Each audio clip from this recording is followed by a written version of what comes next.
Welcome to the Wealthy Speaker Podcast, brought to you by the Wealthy Speaker School. This is the podcast dedicated to people who want to speak more as a way to build their income and grow their business. Hey, welcome everyone to the Wealthy Speaker Podcast. I'm your host, Jane Atkinson. Today we are talking about shoring up your uncertainty tolerance. Love that term. Our special guest expert is Sara Ross. Welcome, Sara. Hi there. I'm so happy to have you here. You're known as a vitality and emotional intelligence expert, something I think that we all could use a good dose of right now. Talk about your business model in general. I feel like I always need to set the context when it's like, I'm an emotional intelligence expert. Okay, I am a work in progress expert, just to be very clear. Okay. My husband, because we're all working remotely, is a room away and he'll be like, I don't know. Sometimes I wonder. I would challenge your expertise right about now. It is so true. He got me this weekend and we were talking about something. He's like, don't you teach this? And I was like, yes. Yeah. So that, I always say, that is the thing that I study. I study part of it for myself so that I get better at these things, but I also, in the world of leadership, it's that prerequisite foundational piece. So I spend a lot of my time on stages doing keynotes. I spend a lot of time researching, and then I also do a lot of one-on-one coaching. Very good. Very good. And of course, we're recording this on April the 6th. So we're about a month from when things kind of blew up in terms of all of the speeches just started to go away. Tell us a little bit about how that came down in your business. And then I want to talk to you about this whole idea of uncertainty tolerance, because I want people to understand that you're living it right now. Oh, completely. So it is so funny because I actually ended up posting something. I remember it was the second last keynote I did, and there was rumblings of it, and it was like, hey, we have to be careful.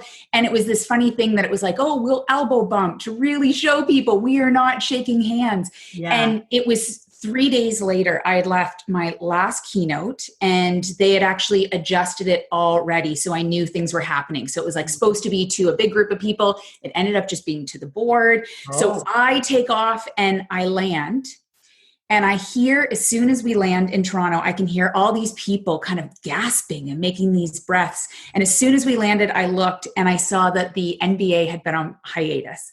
And it's so interesting because we all have, like, this is going to be one of those moments where this is the measurement stick. If the NBA is shut down, then this is big. That's it. There's a before this and after this. And everybody has their moment when it became real. And as soon as I saw that, I thought, that's it.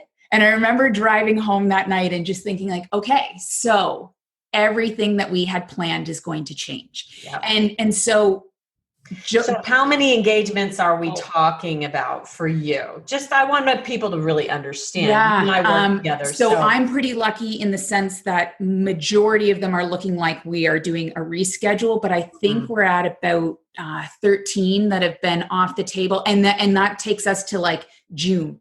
Right.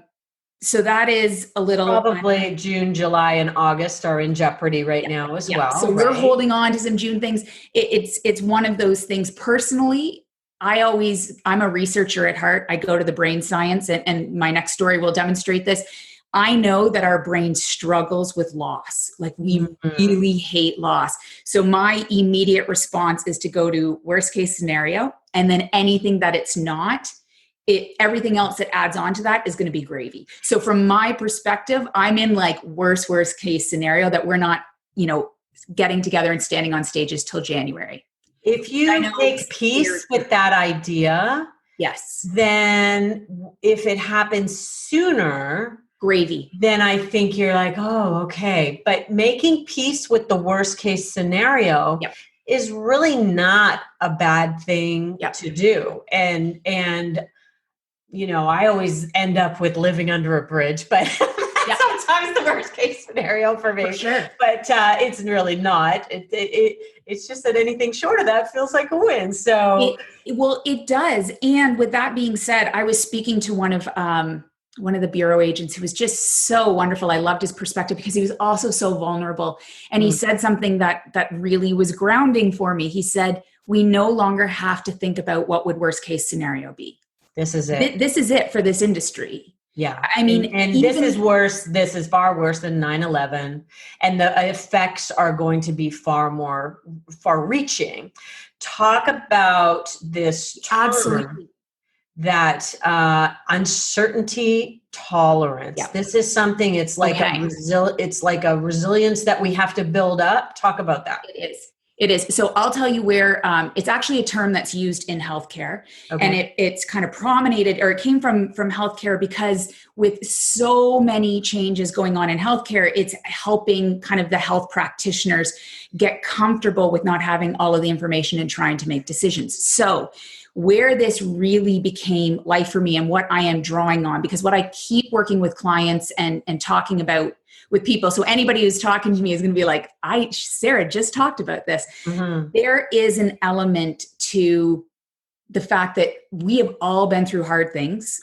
Everyone has been through hard things. Like I keep saying, we've been training for this. We don't necessarily appreciate this.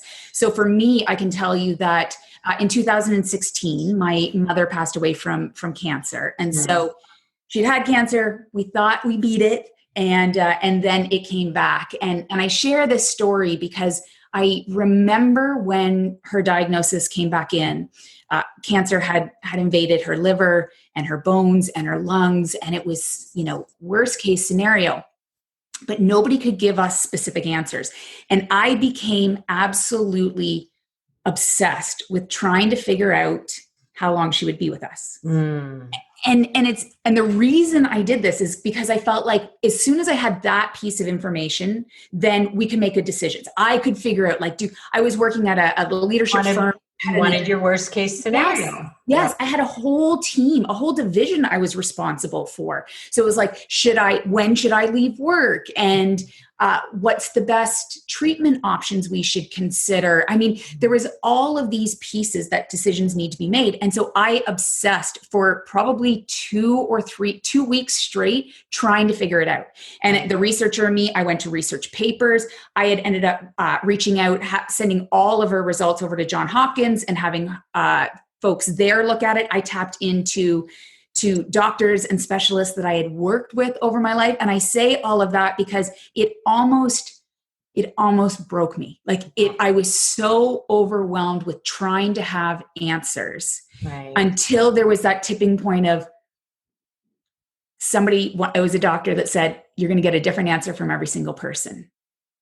You will not know what's happening in the future, but don't miss the present because of it.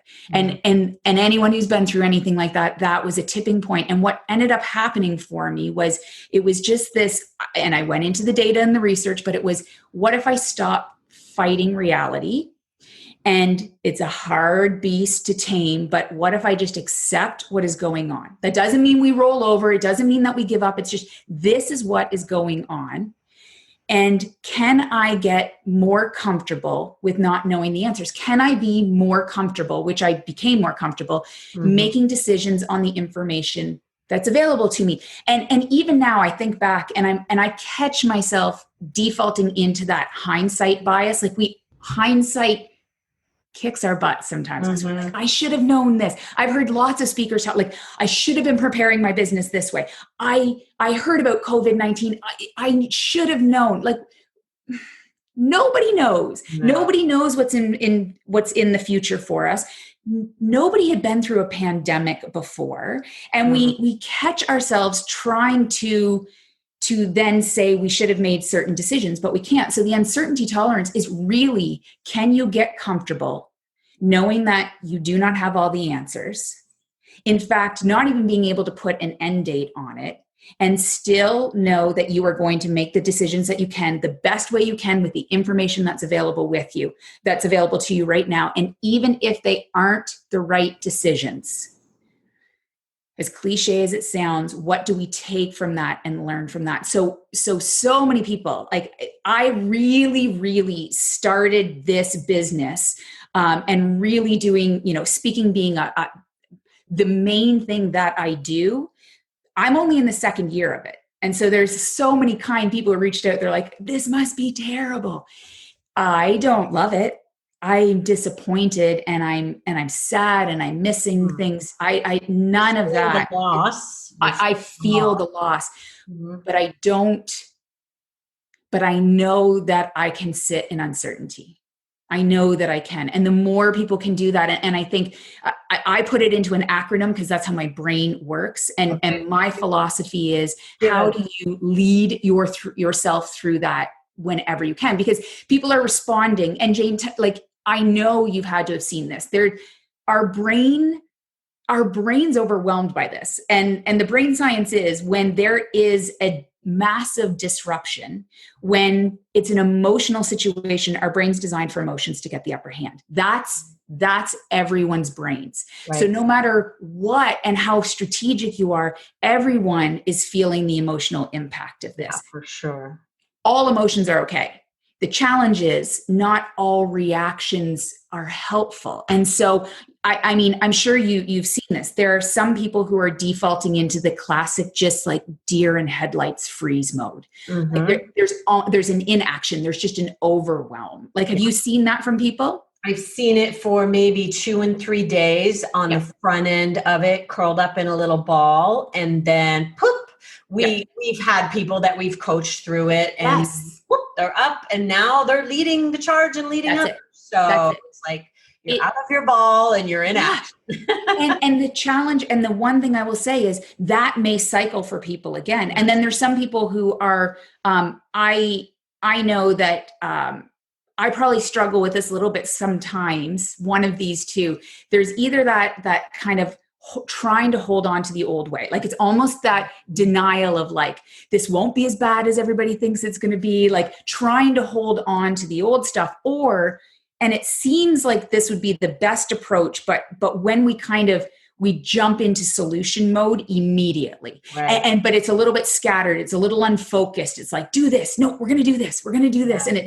And it's this action or inaction. There on the front end, and it felt a little unfocused, like you said. And our whole year this year was all about sticking with the plan. Exactly. So right now I'm hunkered down, trying to keep all the team in place. And trying to stick with the plan in the way that makes the most logical and fiscal sense. Totally. So can we keep everybody on at the same pace that they were at? Probably not. But can we just scale back everything just slightly and keep the momentum going forward? That's my goal. And this will be good conversation that I will have had before my team meeting tomorrow morning. And I appreciate it. Now, did we get the acronym from you? What's the acronym? No. Okay. So LEAD is LEAD. So it really means that it's our ability to shift into learning mode, which is nothing new. But again, the more we can be like, what can I learn from this? How can I reflect on this? And this is individual. Like you just said it. I think a trap is when people get comparing themselves or like looking what everybody else is doing. Like some people, this is like go mode. Like, why are those people surviving this just in such a beautiful way when I'm over here struggling? It's so easy to get into the comparison mode. And I really think the learning, Sara, has to be, because I can just see this deluge of material coming at us right now. Okay, learning is happening. But I think we should be very intentional with our learning. And I actually think that this period in time is going to teach us something about ourselves. And a good line I heard was, how can I grow through this? That's it. Rather than how can I go through this? How can I grow through this? And I feel like that's at the heart of the learning. It's not just learn everything you can and take it. I couldn't agree more. I think we're already overloaded with that. We're only a month. I think that is so on point. That actually some distilling of that and curating of what we're taking in is huge. But we all know that mindset of like being willing to learn something means also, okay, I'm going to be more open to feedback, and maybe somebody might challenge me on my business model, and am I willing to just hear them out and then take that in and make that decision? And I think learning mode, the one thing I will say, especially for those that are so used to being successful, is when we're in learning mode, we're more apt to ask for help when we need help. And I think for a lot of people, that is still a hard thing to do, especially in the world of experts and world of speaking, because people ask us to come and do that. And so sometimes to be like, I'm really struggling, like even the thing I'm teaching, I'm struggling to apply that. I mean, when we're in learning mode, it's easier, but that vulnerability, that humility, that displacing of, and I hate this word, but it's the only one to use, like getting our ego out of the way and then allowing people to help us also, because we're so used to helping that it's, so I think that's a huge one. When we get together in our groups in our mastermind, I did this at our last live event where most of the people were there. I'm like, okay, everybody, let's take off the cape. Yeah, You don't have to be the superhero in this room. You can come and be exactly where you are and be vulnerable. And I think that who motivates the motivational speaker? Even comes the question, right? And that's sometimes is us. That's sometimes I couldn't agree more. Even when you said take off the cape, and I don't consider myself like saving things, but there is a visceral, there's a visceral thing to say, okay. It is okay to ask for help. It's okay to lean on one another. I had a friend say to me, and I'll finish this acronym, I promise, but she gave me this beautiful piece of feedback. And it's just came over the weekend. She said, she sent me a note after we had talked, and she said, thank you. Thank you for letting me help you this time. And she had said, you don't always ask for help, and I wasn't sure how to help. And I'm getting better at uncertainty tolerance. I sometimes have a hard time saying like, I need help. And I'd reached out to this person because I knew that she could be a sounding board and she could challenge some of my perspectives that I needed challenged. But it really hit me that there's almost a disservice when like I feel value in being able to help people. But I take that away from people if I don't give them the opportunity to do the same thing. And so it was a really important learning for me. And I feel like there's a strengthening in a relationship. And my logical brain would know that. But just to actually do that, I think was really important. So that learning means different things for different people. I want to come back to identity in a second. I'm hitting it. So important. What's your E of your... Okay, so E is build on our experiences. So it goes right back to we've all been, like right before this happened, everything we were talking about was innovation and disruption. So it's not like we're like, wow, we've never been disrupted before or changed. Like we do know what this feels like. We've never been through this before. But it's the same thing that one of the things that's grounding me right now is being okay with not having an end date, not having those answers, and making decisions based on what I have available to me. So we all have these experiences. And so to use the successes, but I still think there's value. Look at the times when things didn't turn out the way you wanted. Look at your year one of your speaking business. For some people, that was a really rough year getting through. It was difficult. And so you do have, and there's been bumps before. We had 9/11 in our industry. We had 2008 in our industry. And there are a lot of people who have been over these speed bumps before. This one feels more like a mountain. But we do have the capabilities to move past. That's really good. Okay, so E is for... So E, build on our experiences. A is, you're going to hear, it sounds, I've already talked about it. A is, how do we ground ourselves in acceptance? And it's a word that people have a hard time with. I'll say it again. It doesn't mean that you throw your hands up, but when your energy is going to fighting things like I wish it wasn't this way. If this just happened, if I'd done this in my business before, if I hadn't have done this in my business right before, that is so much energy goes into this, and this is energy consuming. So it's that piece of this is what is happening. Now ground in that and use that to launch forward in. Okay, good. And what is the D? This one goes right to identity. This is how do we, D is dimensions. How do we add dimensions onto our identity right now?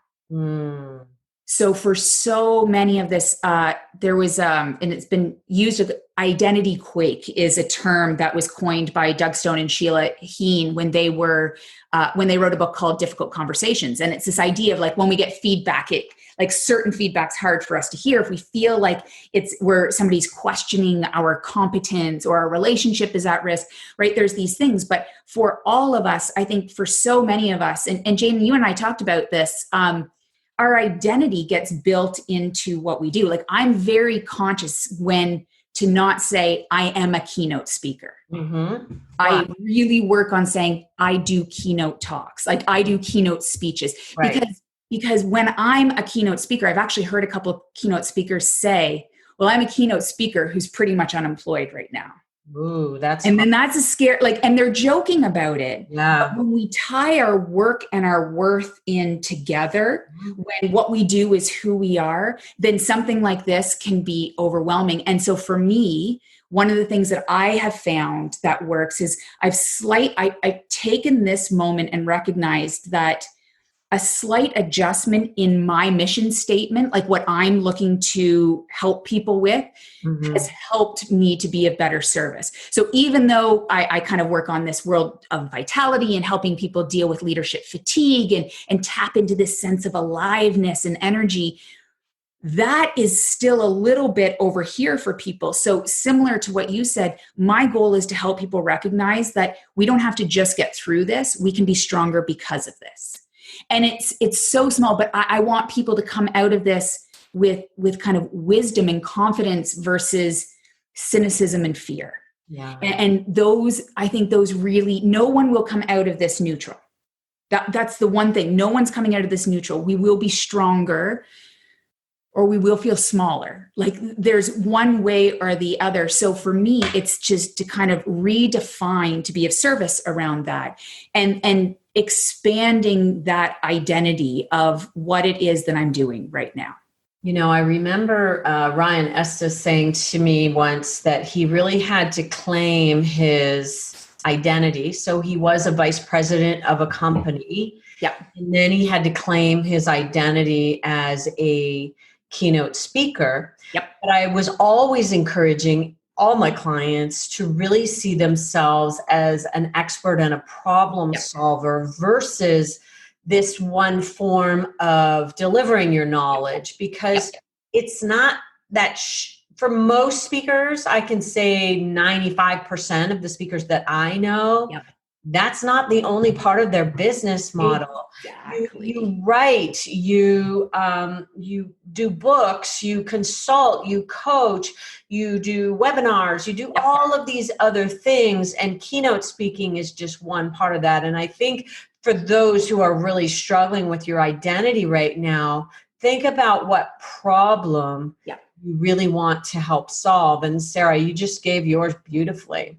Well, thank you. I think it's the problem you want to solve, the impact you want to have, and who you want to be through it. Oh, that's really good. That's a nice addition to, being identified with whatever problem that you're helping to solve. Even when you're sitting next to someone on a plane, think about it from that perspective. So I've never really associated with being a coach. Yeah. Although, that's funny, myself either. Yeah, right. It's one of the ways that I distribute my knowledge, but I write books. And so people on a plane might say, oh, what do you do? And I say, well, I help people who speak for a living build the businesses of their dreams. And they're like, oh, how do you do that? Well, I am a coach and I write books and I have a podcast and I do all this stuff. And so I've never had my identity be one of a coach, even though it's a big chunk of my time every day. Yeah.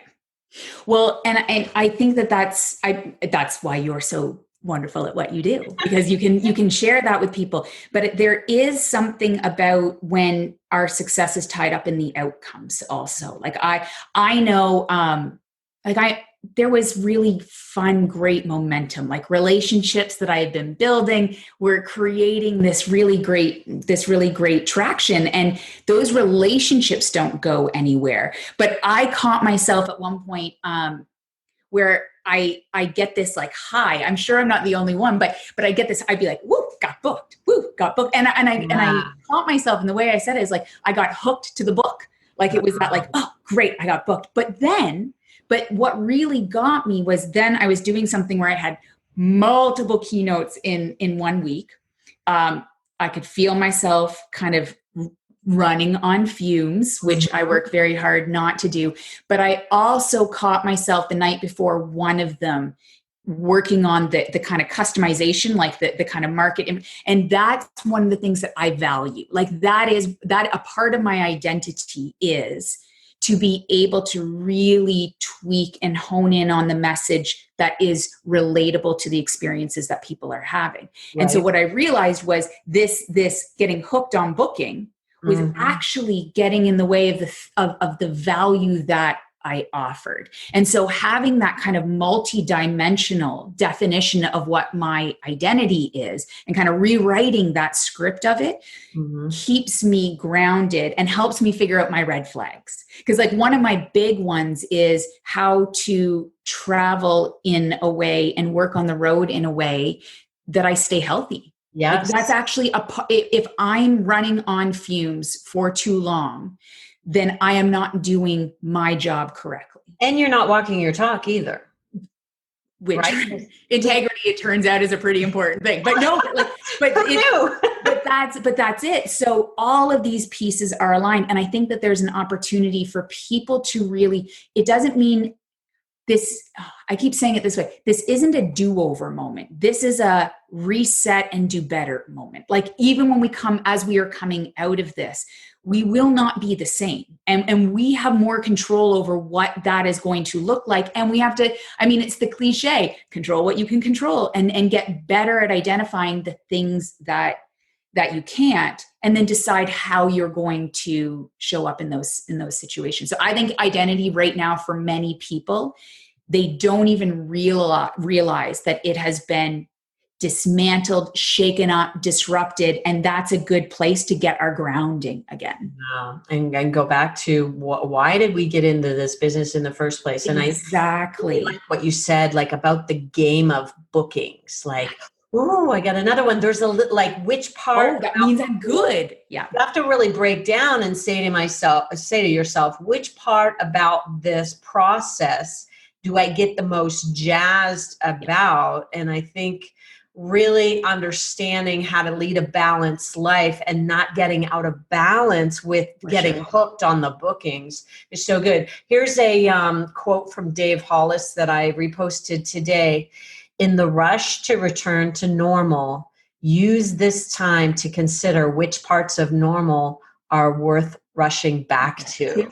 I love it. Good. It is. It's one of those things. That's the do better. Like, so we do even, it's amazing. There are still lots of things coming our way. I had somebody just say to me, oh, such a great insight by this person. And they said, I complained about email all the time.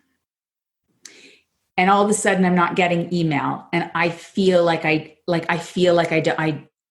am not being successful. And it's like that busyness, not even busyness, email. Yeah. Getting email was a kind of like a drug of you're needed. Mm-hmm. And we are, if I can go on to the brain science forever. There is that that dopamine hook to that. So it's not only just it's tied to our worthiness, but that actual neurological exchange of worthiness and being chosen, like those are real things that equally have to be managed. And especially I think that you're going to see from speakers, and I want people to expect this. We went through this up and down of this dopamine high.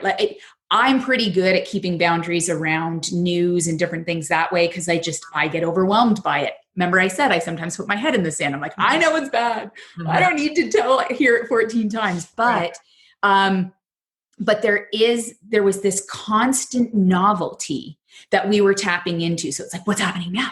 oh my gosh, it got worse than I thought it was going to get. Like we actually have gotten hooked on that. The And then brain wants to be startled. yes, right? it wants that novelty. Yeah. And then we'll have this honeymoon stage where it's like, okay, we can do this. And we can. But what's really natural is that this is grief. There is an element, a loss of what was to what is. And so there will be a down curve.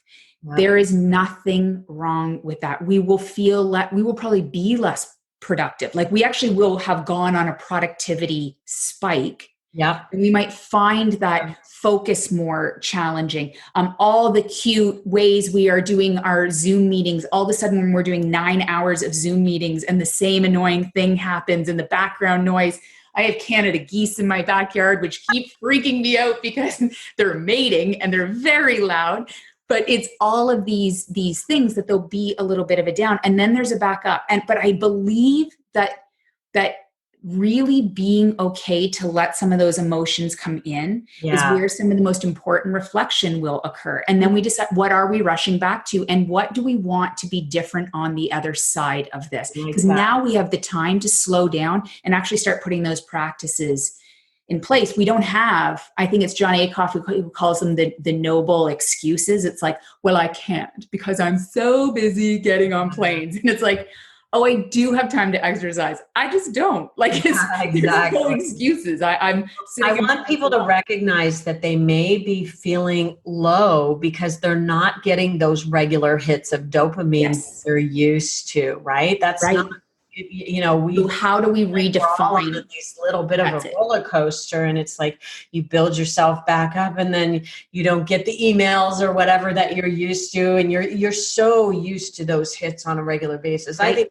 this is really good.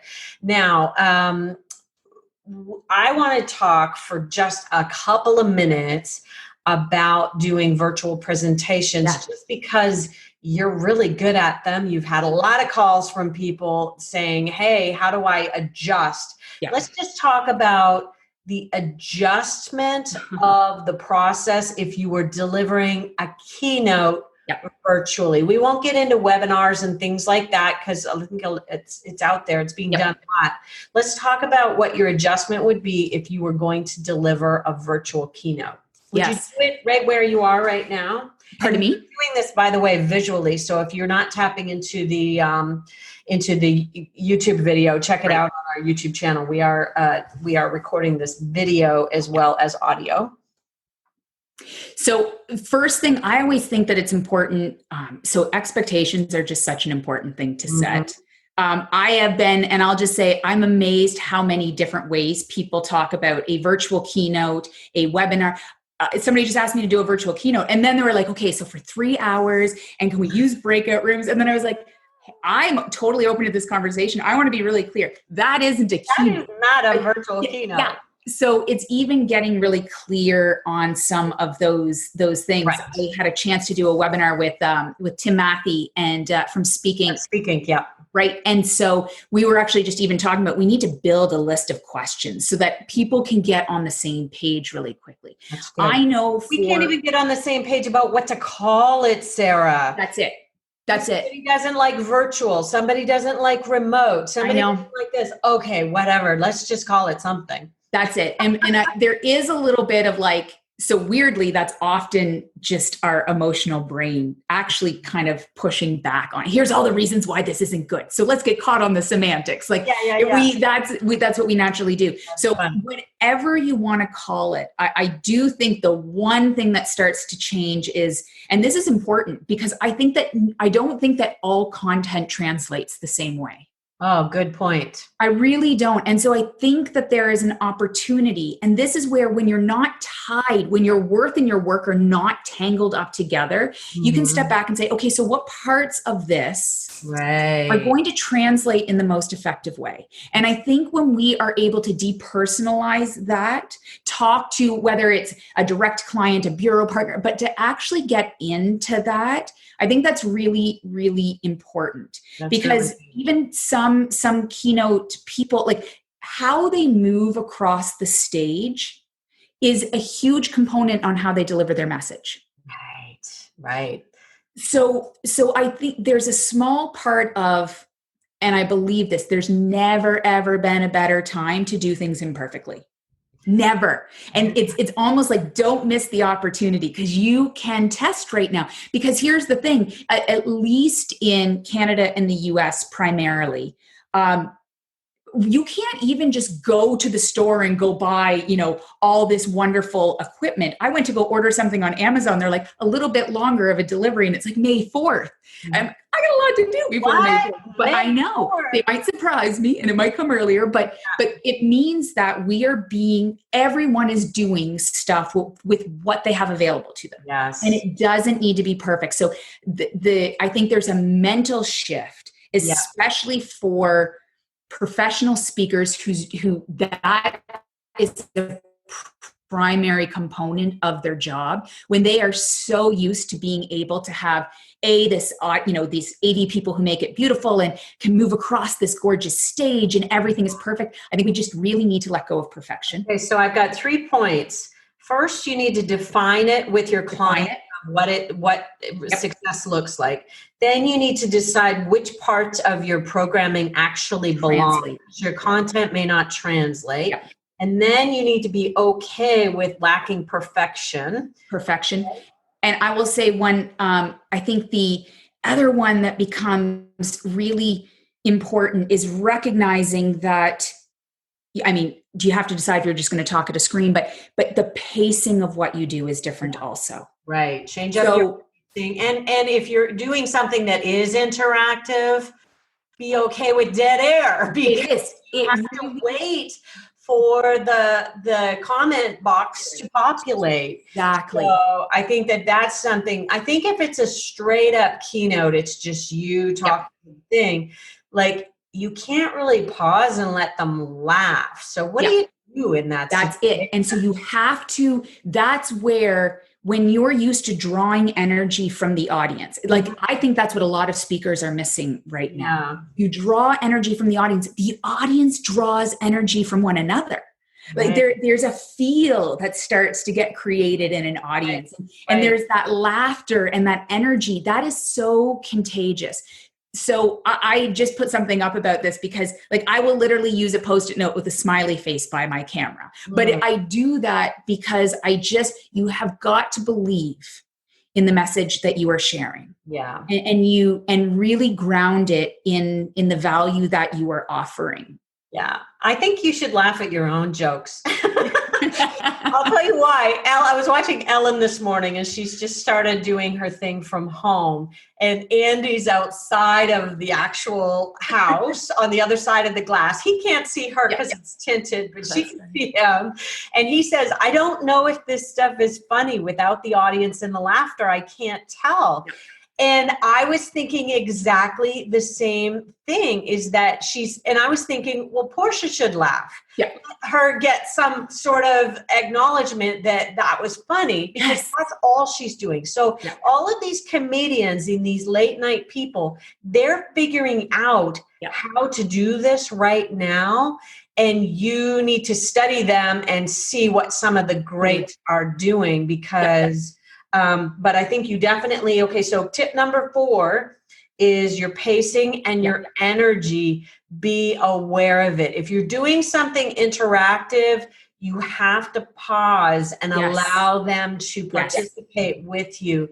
I like having, if it's a participation type thing, I like having a sidekick so that me and my sidekick can have a conversation while the comments are populating, because it takes people time to comment. And in fact, that we can almost mimic some of the energy that gets created between people in an audience when we actually hear different parts of our brains are activated when we actually hear a conversation. So having those two voices can be incredibly powerful, but that might mean that you are asking different questions and waiting. So a story gets paced differently. We practice for a stage, you practice for a screen.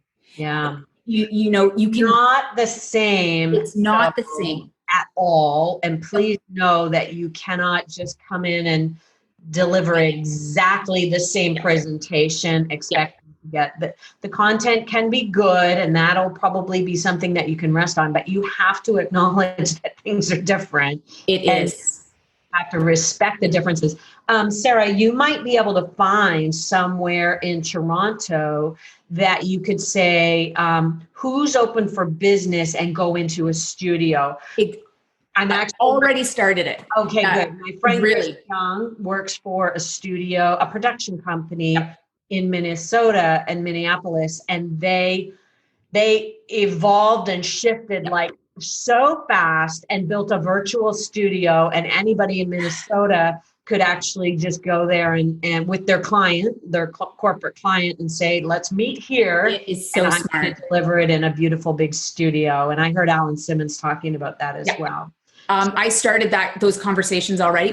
Because I'm staying home and I'm staying safe, and I don't care how important the business is, stay home first. But there you go. There's my plug. But yes, I think I started those conversations because there's the distinction. If you're invited onto your a client's platform, then primarily it's probably going to be this. But I see an opportunity.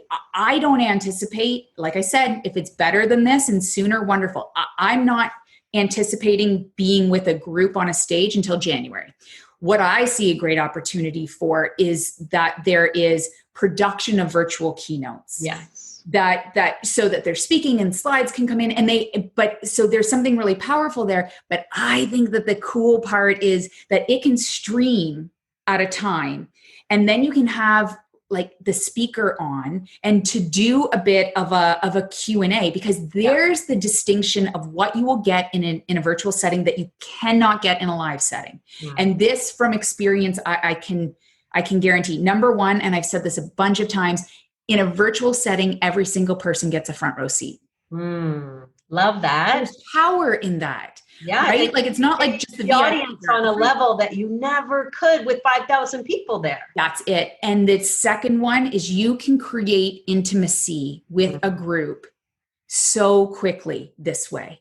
Because it's that same thing of even like a Q&A after, or when people, it's like, imagine when people come up and stand in line to talk to you after, they still might have their colleague standing right beside them. Like, it's like, I'm asking for a friend, but when you can then, like, my non-negotiable is I won't do something unless I have a host, like somebody who's managing. Yeah, that's your sidekick, your person on the ground. That's it. That's really important. That's it. But then, so even for Zoom, WebEx, Adobe Connect, there's your, three of the main platforms. You can post things anonymously. So you can give people that space to ask those questions. And so then a speaker to really, really tap into answering questions on the content that they've shared that's relative specifically to your audience.